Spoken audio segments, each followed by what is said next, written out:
Hola, ¿qué tal?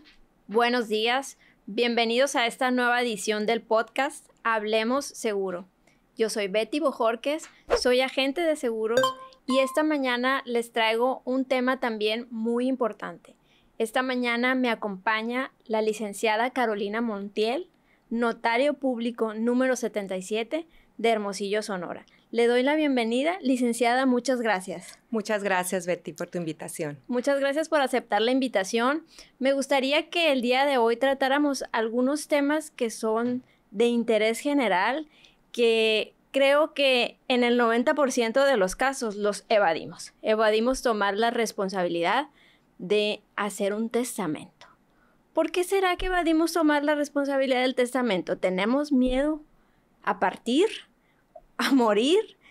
¿Cuál es qué opinas? Exactamente, qué buena pregunta. Yo creo que existe todavía en la cultura de nosotros los mexicanos, o mucha gente llega a creer que el hecho de otorgar testamento es porque es cosa ya de gente que ya está a punto de morirse, o sería como que invocar a la muerte. Hay gente que llega a pensar eso, ¿no? Pero no es así, al contrario. Considero que es un acto de amor, de responsabilidad que debemos de tener, sobre todo hacia nuestros seres queridos, ¿no? A las personas que queremos dejarles las cosas. Muy importante. Se llega a septiembre. Yo lo escucho por aquí, por la radio, lo veo en la televisión. Septiembre, mes del testamento. Ahora sí voy a hacer mi testamento. Pasó septiembre y nada. Fíjate que septiembre, mes del testamento, es una campaña que viene aproximadamente desde el 2003 a nivel nacional, donde cada uno de los colegios de cada estado hace el esfuerzo junto con las autoridades locales, con los gobiernos, se celebran convenios y nos sumamos a esta labor de concientización de la importancia de otorgar tu testamento y sobre todo la flexibilidad en cuanto a la disponibilidad de horarios, honorarios, exención de ciertos avisos. Entonces, y aún así existe un bajo número de porcentaje de testamentos otorgados. No me digas. Licenciada, pero cuéntame, ¿qué es un testamento? ¿Tengo que tener las grandes propiedades, las grandes riquezas para tener un testamento? Cuéntame qué es un testamento y quiénes deberían de tener su testamento. Claro, no necesariamente es como que debo de tener grandes propiedades para poder otorgar el testamento. Primero que nada, el testamento es un acto unilateral, personalísimo, en el cual hacemos la disposición de quiénes van a ser nuestros herederos. Es decir, todos los bienes que tengamos, a favor de quién van a quedar, ¿no? Okay. En el orden que tú decidas, en la forma que tú decidas, partes iguales, como tú deseas. Es dejar tu disposición para que cuando nosotros lleguemos a faltar, no estemos, tus bienes pase a favor de quienes tú designes en testamento, ¿sí? Es muy importante porque evita muchos problemas. Ok, muy importante. Sí, claro. De no hacer un testamento, pues te irías a la sucesión legítima. Que la sucesión legítima es irte a lo que dice la ley, quiénes tienen derecho a heredar, contrario a lo que tú puedes decidir, a tu decisión de a quién le quieres dejar las cosas, ¿sí? Ok, digamos que yo fallecí sin un testamento. ¿Qué proceso van a necesitar o requieren mis familiares o quien se sienta con el derecho de reclamar? Si en el momento que llegamos a fallecer y si no hay testamento, pues hay que iniciar la denuncia del juicio sucesorio intestamentario. Cabe aclarar que el procedimiento sucesorio siempre se tiene que denunciar e iniciar, exista o no exista testamento, ¿no? ¿Cuál es la ventaja de que exista un testamento? Pues de que tu voluntad está clara, está dicha y lo que se va a hacer es cumplir lo que dice tu voluntad. Los bienes se van a repartir conforme lo que tú estableciste en testamento. De lo contrario, si no se otorgó testamento, es iniciar el juicio sucesorio, presentarlo ya sea ante un juez, la denuncia, y acreditándole el derecho que tienes a heredar por ser pariente, ya sea con tus actas de nacimiento, acta de matrimonio, lo que corresponda, para poder hacer la apertura de este juicio, ¿no? Ok, los tiempos varían también si tienes testamento o no tienes testamento. Si tienes testamento es más rápido. Y si no tienes testamento, ¿cuánto pudiera tomar? Totalmente. La ventaja entre que existe un testamento es precisamente los tiempos, porque ya está decidida la voluntad, ya sabemos qué se va a hacer y cómo se va a hacer cuando existe testamento. En el caso del juicio sucesorio intestamentario, si existe la posibilidad de reunirse todos los requisitos que marcan en la ley, de que este procedimiento se pueda llevar ante notario público, siempre y cuando no existan menores de edad, no haya personas incapacitados o exista un tema de discapacidad, perdón, que todos estén de acuerdo, se puede tramitar ante notario.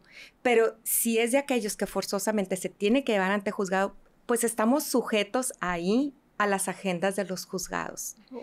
Y sabemos que los juzgados, pues ahorita tienen un problema de un rezago importante, están saturados. Si bien la ley ya nos abre para nosotros poder intervenir en un juicio sucesorio y testamentario en los casos que te acabo de comentar, obviamente que ante notario público no tenemos el problema de una agenda que existe en juzgado, ¿no? Siempre va a ser más benéfico un juicio sucesorio testamentario, porque no va a haber temas de cómo se va a repartir la herencia, ni tenernos que ir a lo que marca la ley, sino que ya va a estar establecida tu voluntad. Un juicio sucesorio en sede judicial, pues te puede ir de 6 meses a 1 año, o 2 años, o más, dependiendo de los herederos, si están o no están de acuerdo, ¿no? O sea, todo depende. ¿Qué pasa si tengo hijos menores de edad? O acabas de comentar, ¿qué pasa si tengo un hijo con cierta condición médica? ¿Cómo yo debo de designar a alguien que los proteja en mi ausencia? ¿Cómo aconsejas tú hacer ese proceso? Fíjate que esa es una de las ventajas que tiene el testamento, que tú vía testamento puedes decir, en caso de que yo, mamá, llegue a faltar, obviamente que la patria potestad, el cuidado de los hijos es de mamá y papá. Pero si en el caso de que lleguen a faltar los dos, vía testamento, tú puedes decir quién quieres que sea el tutor, la persona que se va a encargar del cuidado de ellos, ¿no? Y que va a estar al pendiente. Eso lo puedes hacer vía testamento. Si no, pues lo va a hacer el juez. Lo hará un juez y el juez va a designar conforme a la ley abuelos maternos, paternos, dependiendo del caso, ¿no? En cambio, muchas veces ahora las parejas jóvenes piensan, no le voy a dejar la carga a mi mamá, a mi papá. A veces piensan, es mejor se lo dejo a... hay mayor afinidad, a lo mejor con un tío, con una tía, donde mis hijos se sienten más cómodos y a lo mejor ahí es donde tú... Con mi hermana, con mi hermano, con mi comadre, digo, para eso te elegí, ¿no? Claro, sí, ahí está el compromiso. Y tú lo puedes poner. ¿Quién es el tutor? ¿Quién va a estar al cargo de ellos? ¿Y quién va a administrar sus bienes? Y asimismo existe la figura del curador, ¿ok?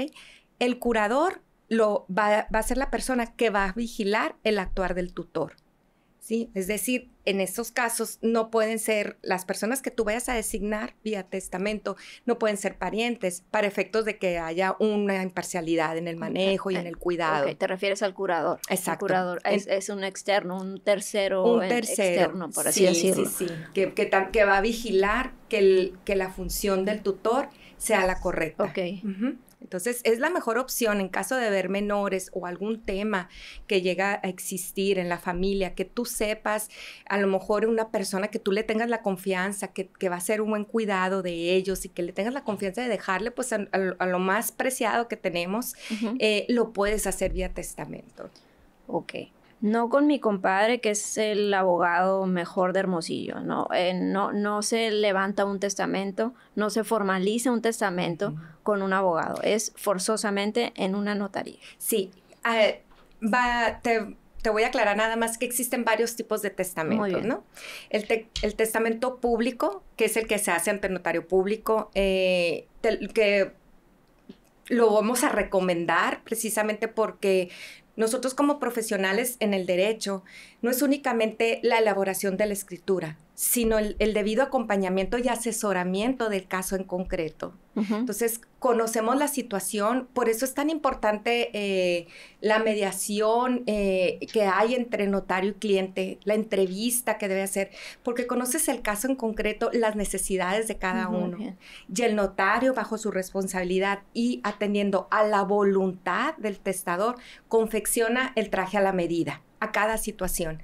El testamento público abierto, pues en el momento que se otorga, pues tiene fecha cierta, tiene validez, cumple con todos los requerimientos de ser un acto solemne. El testamento, existe también un testamento privado, el testamento simplificado que se hacen en las compraventas de casas de interés social. A veces ahí se estipula quién quieres que sea el beneficiario, específicamente de esa casa, nada más. Y existe el testamento hológrafo. El testamento hológrafo es aquel que se otorga ante el registro público y ante 2 testigos, pero es un testamento que, como lo dice, es de puño y letra, y que muchas veces necesitas la asesoría para poder hacerlo, ¿no? ¡Qué miedo! Y en su momento, cuando llegas a apertura ese tipo de juicio con un testamento hológrafo, forzosamente se tiene que ir ante un juez a reconocerle la validez de esos testamentos. No, pues, entonces... no me da certeza. Si tú me preguntas qué es lo mejor, yo te lo voy a decir que es... Definitivamente ante un profesional, un notario público, creo. Así es. Me daría certeza. ¿Qué pasa cuando hay bienes y hay menores de edad y mi testamento es que se venda la casa y el valor de la casa que sirva, que sea útil para la manutención de los niños? ¿Qué hacemos? ¿Constituimos un fideicomiso o cuál es la sugerencia ahí? Ya depende de lo que tú desees, ¿no? Si siguen siendo menores de edad y quieres, obviamente que si hay menores de edad, existe primero la obligación de cubrirle los alimentos a ellos, ¿no? Aun y cuando no se ponga o no se diga, siempre se va a proteger a ellos, a los menores, a los hijos. Puedes decidir en testamento que la parte de la herencia sea precisamente que se venda para su manutención y bien para su escuela. Tú lo puedes designar y tú puedes decir, lo puedes hacer vía testamento, lo puedes hacer a través del tutor, instrucciones, que le des una instrucción precisa, o bien pues existe también la figura de un fideicomiso que se constituye para esos efectos, que se administra para esos efectos. Pero en ambos casos, vía testamento, tú lo puedes ordenar. Que al faltar sea que se constituya un fideicomiso o bien que se hagan conforme las instrucciones que tú me estás diciendo, que se venda, que se administre y esa función lo va a hacer precisamente el tutor. Y el curador, que es el que ahorita estábamos platicando, es quien va a estar vigilando que realmente se cumplan las decisiones como tú lo dices. Ok. Yo pienso que muchas personas no se acercan al notario a constituir su testamento porque piensan que es caro. ¿Cómo toman en cuenta para el costo? ¿Es un costo general o entre más bienes más costoso? ¿Cómo se maneja el costo? Claro, mira, testamento público abierto, que es un testamento genérico, le llamas, que incluye la totalidad de tus bienes, sin especificar bien. La casita, el carrito. Así es. Ajá. Este testamento tiene un costo fijo conforme a arancel. Okay. Este testamento, 4,500 pesos aproximadamente. Okay.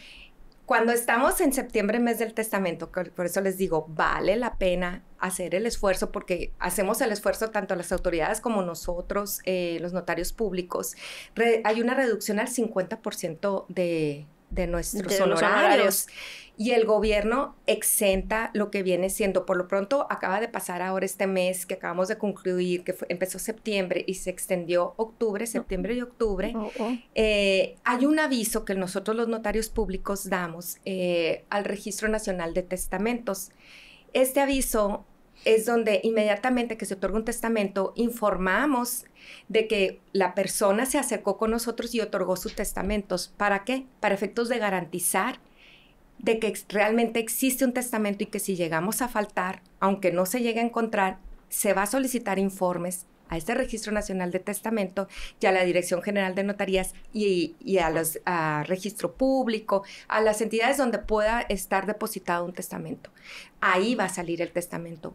Por ese registro existe un cobro, unos derechos. Ajá. Aproximadamente no pasa de 500 pesos. En estas campañas no está exento. Entonces, vale la pena, ¿no?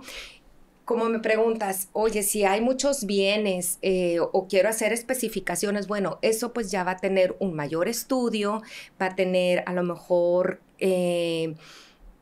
poner específicamente, si quieres hacer el tema de un legado, que dices, este bien en específico, no quiero que entre como parte de toda la masa hereditaria, sino quiero decir que en específico va a favor de una persona determinada. Y lo puedes decir, o quiero que con este bien, pues sirva para hacer una administración, a lo mejor quiero que del remanente se apoye una fundación. O sea, tú puedes designar o poner lo que tú quieras en tu testamento y en esos casos pues ya requerirá mayor estudio y ya será un costo adicional al que normalmente es. Si llegamos a fallecer sin un testamento, el costo va a ser el triple por llevar un juicio, quiero pensar. Sí, pues si llegas a fallecer y si llega a haber conflicto entre los herederos, imagínate, ¿no? Que el procedimiento no sea fluido, que el procedimiento pues haya incidentes, haya recursos y que alargue el juicio, pues obviamente va a generar mayores costos para los herederos. Entonces, ¿te ha tocado algún caso, licenciada, en donde no había testamento y se creó este conflicto familiar? Siempre los hay. Con testamento y sin testamento habrá conflicto familiar. Conflictos. Claro que se reduce cuando existe el testamento. Ajá. Porque el testamento, quieres o no, creo que en México todavía existe la cultura de, pues, respetar la voluntad de los padres, ¿no? Y si está en testamento, pues ya está dicha. Entonces, no hay, evitas el conflicto, ¿no? Es que en vida mi papá me dijo que esta casa era para mí. Pues sí, pero si no existe documento, si no existe un testamento donde está esa disposición, pues tienen derecho a heredar todos los hijos por partes iguales, y los hijos, esposa, por partes iguales, conforme lo marca la legislación. Entonces, sí es muy importante eso. Evitas, como decimos, costos y tiempos, ¿no? Lo que implica el trámite sucesorio. Muy bien. Aparte de la compra y venta de casas, que formalizas compra y venta de casas, ¿qué otra utilidad puedo tener al contactar los servicios de un notario público? ¿Para qué le puede servir a la ciudadanía en general? No nada más es que voy a comprar una propiedad, también puedo ayudarles en esto y en esto y en esto. Claro, pues bueno, un notario público, creo que en la vida de todas las personas dicen que debemos de tener a una persona de tu confianza, y un notario público pues te va a ayudar a proteger tu patrimonio. No únicamente en un testamento, ¿no? Lo vas a hacer también durante el transcurso de nuestra vida, pues llegamos a hacer unos grandes esfuerzos para tener nuestro patrimonio, y a lo mejor en la compra de una casa, precisamente en ese momento el notario pues verificará que todo esté en orden, que todo esté en regla, que la compra es segura, porque vas a verificar los antecedentes, vas a verificar la identidad de las partes, quienes comparecen ante ti. Vamos a verificar si está libre de gravamen, si no tiene adeudos, agua predial, luz, todos los temas que te va a dar la seguridad, el contratar en una escritura pública y la asesoría que esto implica, ¿no? Allí, o sea, al momento de adquirir tu casa habitación, que es el esfuerzo pues de toda la vida, y además este patrimonio lo puedes proteger también. ¿Y cómo lo vas a proteger? O bien dicen también que las escrituras es el medio más seguro que vas a tener tus propiedades, ¿no? Porque muchas veces hacen contratos informales que en realidad a la vuelta de la esquina, pues eso no va a tener la validez que te da la escritura pública, al pasar en un registro público y al pasar en un catastro donde ya te identifique como propietario. Ya tengo mi casa. ¿Qué voy a hacer ahora? ¿Cómo puedo proteger mi patrimonio? Existe la figura de patrimonio familiar. El patrimonio familiar es a favor de la familia, la casa habitación, para efectos de que quede blindada, ¿sí? Es decir, que esta casa habitación no va a entrar ningún gravamen, alguna hipoteca, para que sea exactamente quede a favor de la familia. Y existe también la figura dentro del patrimonio de familia que puede existir cuando uno compra la casa, pues a veces no tienes el dinero de contado, ¿no? Sino que ocupas algún crédito y necesitas hipotecarla, ¿ok? Aún y con esa, si esa hipoteca sirvió para la compra de esta casa, tú puedes de todas maneras hacer tu patrimonio de familia. Es decir, obviamente que la hipoteca entra en primer grado y va a ser lo primero que va a garantizar la casa, pero posteriormente con patrimonio de familia ya queda blindada. ¿Okay? Para que no llegue el SAT y me la quiera quitar o... ¿cómo? Exacto, sí. Cualquier deuda que pueda existir, pues estás garantizando lo más importante, que es la familia, que tenga un lugar donde vivir, donde estar seguro. Muy importante. Y hay un límite para constituir el patrimonio familiar. De repente, una finca ya con 200 $200. hay un rango de cantidad. Fíjate que existía límite, pero con la creación ya de nuestro código de familia en el estado de Sonora, no hay un límite. No hay límite en cuanto al bien inmueble. Sí hay límite en cuanto a los bienes muebles. Ahí sí está topado. Y en cuanto a un vehículo, nada más. Y puedes meter incluso los instrumentos que formen parte de tu trabajo, pues, para poder subsistir, obviamente. Y ese sería el límite, ¿no? ¿Y cómo llego yo a la notaría? Vengo a hacer una cita para constituir el patrimonio familiar. ¿Así podría ser? Claro. Acudir a la notaría, a tu notaría, por ejemplo. Acudir a la notaría o al notario de su confianza, pedir una cita, ya sea con el notario, para que el notario te pueda explicar cuáles son los requisitos, cuáles son las consecuencias de hacer este tipo de trámite o este acto jurídico de patrimonio de familia, y te va a aconsejar, verá las necesidades que tienes y cuál es el fin o el medio más viable para ti en ese caso, ¿no? Ok. Licenciada, ¿qué documentos nos recomiendas en general tener? Aquí está el folder. Sí. Y estos son, solo sí los debes de tener. Excelente. Qué buena pregunta. Y yo siempre aconsejo a mis clientes cuando comparecen conmigo a hacer testamento. Desgraciadamente cuando llegamos a faltar, pues es un caos en ese momento. Claro. En ese momento es un caos, entonces no sabemos dónde están las cosas. Y te das cuenta que el acta de nacimiento era Bojorquez Navarro, pero es otro apellido y apenas te vas dando cuenta. Sí, y es una realidad totalmente. Incluso cuando uno se acerca con su notario a hacer testamento, pues es algo muy sencillo. Únicamente ocupas tu identificación, tu CURP, y no ocupas más, ¿no? Pero en el caso que tú quieras dejar algún bien en específico, algún legado, algo, ahí sí te van a pedir escrituras. A mí, en lo particular, siempre me gusta pedirles el acta de nacimiento. Okay. El acta de nacimiento del testador, el acta de nacimiento de los beneficiarios, de aquellos que van a ser tus herederos. Okay. ¿Para qué? Precisamente para ahí validar. Es un momento en el que podemos ver que a lo mejor hay una variantes de nombres, que a lo mejor, como tú dices, Bojorquez se puso con S y a lo mejor es con Z. Sí. Y en ese momento, a lo mejor tú eres con Z y tus hijos son con S. Qué relajo. Sí. Y se das cuenta cuando andas más apurada, ¿no? Sí. Y estás en el momento oportuno. O sea, el mejor momento para hacer testamento, por ejemplo, volviendo al tema del testamento, es ahorita. Que estamos bien, que estamos con salud, que estamos conscientes, que estamos presentes, que sabemos y podemos tomar la mejor decisión. Porque desgraciadamente lo dejamos hasta el final. Y cuando se deja al final, en muchas ocasiones es muy difícil, casi imposible llegar a tomar un testamento. ¿Sí? ¿Por qué? Porque a lo mejor ya estás muy enfermo, ya estás medicado, o ya no tienes la capacidad para poder expresar tu voluntad, ya se complica.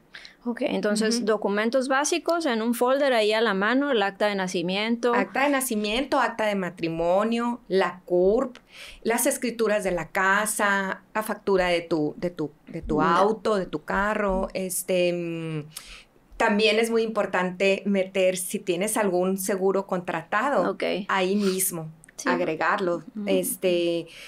Tener la precaución, por ejemplo, si tienes contratado un seguro de vida, pues que tengas ahí quiénes fueron tus beneficiarios que en su momento se dijo al momento de contratar, o si hiciste algún cambio, pues tenerlo todo en el mismo folder. La CURP, no sé qué otra, si existen estados de cuentas, si hay cuentas bancarias o inversiones. Qué importante, ¿verdad? Me tocó un caso de una persona que falleció y la esposa dice, no sé ni qué cuentas, ni las contraseñas, no sé nada. Es un tema y sucede. Claro. Y sucede, entonces ahí creo que debe de existir, pues entre los padres de familia una responsabilidad entre ambos, pues estar bien comunicados, que eso es lo ideal, o bien tener bien organizado nuestro archivo, incluso en el archivo poner las indicaciones, qué es lo que tienes y qué es lo que se va a hacer en caso, ¿no? O sea, inmediatamente, ¿qué vas a necesitar? Pues vas a necesitar tu acta de nacimiento y vas a necesitar tu CURP para hacer el primer trámite de un acta de defunción. Y lo debes de tener a la mano, ¿no? Bueno, vamos a ver, entonces, ¿qué se va a necesitar? Si a lo mejor existe algún seguro que lo necesitas poder ejercer en su caso, pues a iniciar el procedimiento de inmediato para que puedas acceder a los seguros donde hayas contratado. Sí, a la suma asegurada que debiste tener. Y otro tema importante que se puede hacer en testamento, Betty, es, por ejemplo, está la figura del albacea. ¿Okay? Creo que no hemos hablado de ella. No, para nada. Ok, el albacea es decir, ¿quién es la persona responsable que va a administrar los bienes cuando yo llegue a faltar? ¿Ok?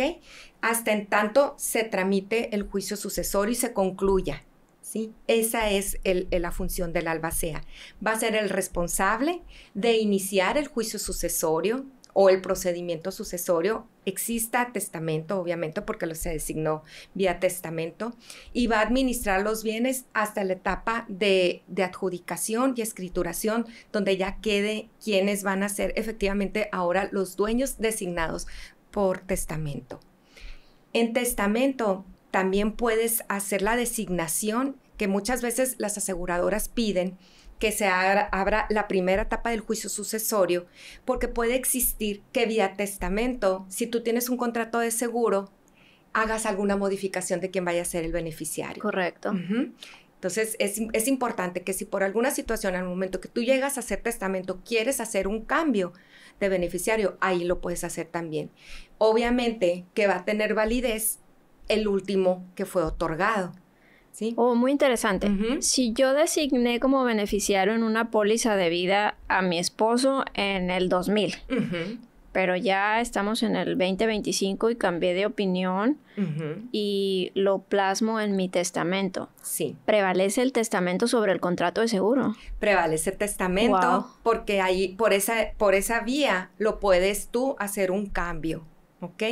Entiendo yo que el contrato de seguro, pues es un contrato que hacemos entre vivos, ¿no? O sea, yo te contrato, cuando yo llegue a faltar, tú le des a mi beneficiario, ¿ok? Pero, y esto no forma parte de la herencia. No forma parte porque, pues, el efecto es cuando falte, la suma asegurada va para esta persona, para este beneficiario. Pero, ¿qué hacen las aseguradoras? Solicitan porque existe la posibilidad que vía testamento pueda existir algún cambio. Sí. ¿Ok? Por eso muchas veces me preguntan, oye, es que no puedo avanzar. Es que la aseguradora se quiere precisamente asegurar que no hubo ninguna designación de otro beneficiario distinto al que ella tiene. ¿Okay? Sí, lo entiendo. Puede ser eso, o incluso también en las cuentas bancarias También sabemos que cuando aperturamos una cuenta bancaria directamente con el banco ponemos quiénes son nuestros beneficiarios. Y ya nadie se acuerda de eso, y para pedir los contratos ahora es todo un tema. Y a veces se pierden. O que en tu trabajo tenías un seguro y a lo mejor nunca pusiste algún beneficiario. Entonces, ahí vía testamento lo puedes designar. Bueno, por ejemplo, si alguien fallece, tiene su testamento y no había designado a nadie como beneficiario, y yo puedo ir a reclamar mi derecho ante el banco basado en el testamento. Exacto. Okay. Tendrás que personarte ya con un juicio sucesorio donde ya te haya sido declarado como heredero, donde ya se te reconozca, y ahí ya tú tendrías derecho a acceder a que se te reconozca como el beneficiario de esa cuenta. Muy bien. Obviamente que en un procedimiento sucesorio, entre paréntesis, sabemos que existen contratos de crédito, pues también hay una suma de un seguro de vida que sigue, que si llegamos a faltar, pues va a cubrir eso, ¿no? Pero si el banco llega a tener algún adeudo, pues va a saldar el adeudo, y sobre el remanente, sobre lo que quede, es lo que va a favor de los herederos. De los herederos.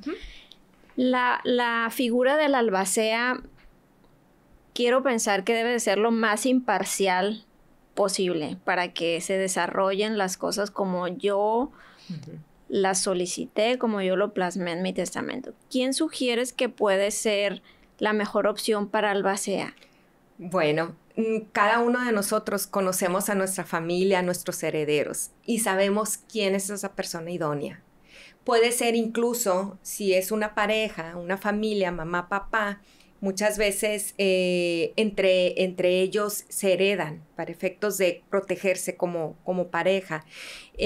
Muchas veces lo conveniente es, si ellos mismos así lo quieren, que el albacea sean ellos mismos, ¿no? Por ejemplo, yo dejo a mi esposo y como albacea a él mismo lo puedo dejar.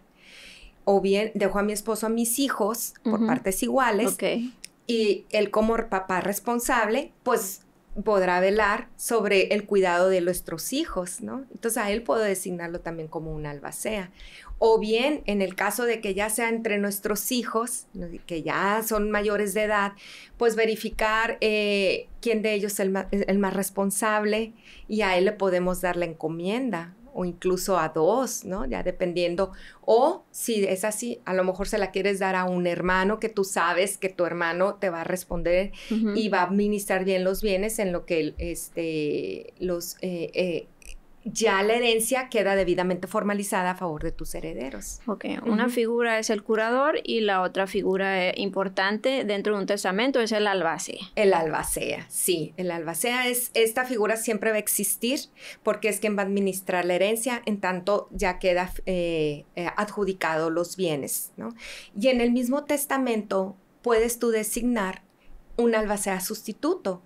Que llega a suceder, a lo mejor yo le estoy dejando la herencia a mi esposo y a él mismo lo estoy dejando como albacea, pero que llega a pasar si él llega a faltar antes o al mismo tiempo que yo. Entonces podemos también designar un albacea sustituto. ¿Quién entraría? Herederos sustitutos. ¿Quién entrarían en su lugar? Muy bien. Ahí mismo lo puedes hacer. Qué importante, ¿verdad? Falta mucho para septiembre, entonces hay que actuar. Hay que actuar porque sí entiendo que en septiembre y octubre puede ser un costo preferencial, pero pues de aquí a septiembre uno pone y Dios dispone. Exacto, y pueden pues suceder situaciones, como dices, que pues podemos llegar a faltar, no sabemos cuándo.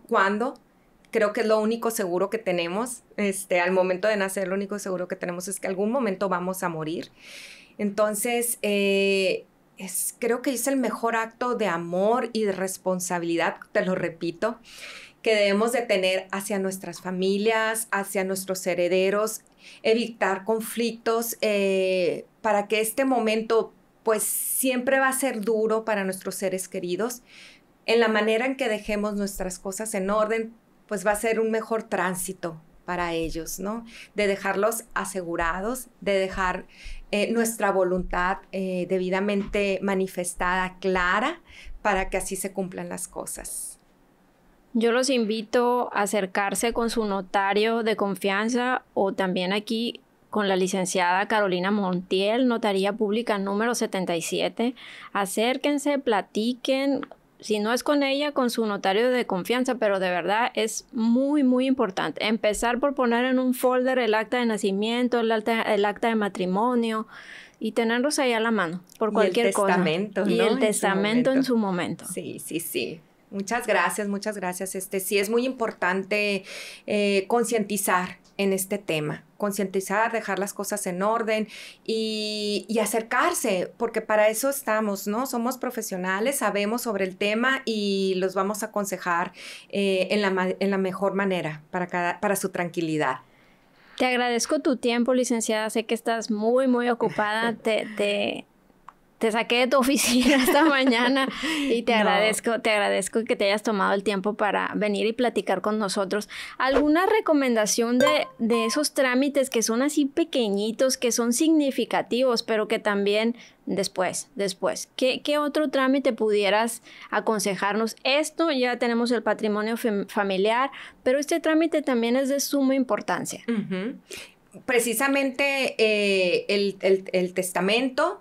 Cuando compres tu casa, inmediatamente, pues, te aconsejo el patrimonio de familia y, pues, a lo mejor el otro trámite importante que tú puedes tener, a lo mejor si tú no, si ya llegó a fallecer a alguien, de inmediato iniciar el procedimiento sucesorio, porque desgraciadamente se deja y al momento de dejarlo y que se deja pasar el tiempo, no sabemos si en el ínter algún heredero llegue a faltar. Okay. Y esto nos va a complicar si se trata, por ejemplo, de una sucesión legítima, de que alguien que tiene derecho a heredar no reclamaron, pero pues van a tener derecho de heredar a su vez sus sucesores. Entonces, si eran 2 hijos, pues a lo mejor luego te vas a venir con nietos, con sobrinos y se va a complicar más. Entonces, siempre digo, mientras estén en vida los herederos, todo adelante. Eso creo que es muy importante. Y pues el proteger nuestro patrimonio nos va a dar la tranquilidad a la familia y a ti como persona. Muchas gracias, licenciada, por acompañarme. Muchas gracias a todos ustedes que nos están escuchando el día de hoy. Nos vemos en la próxima, en otro episodio de Hablemos Seguro. Muchas gracias.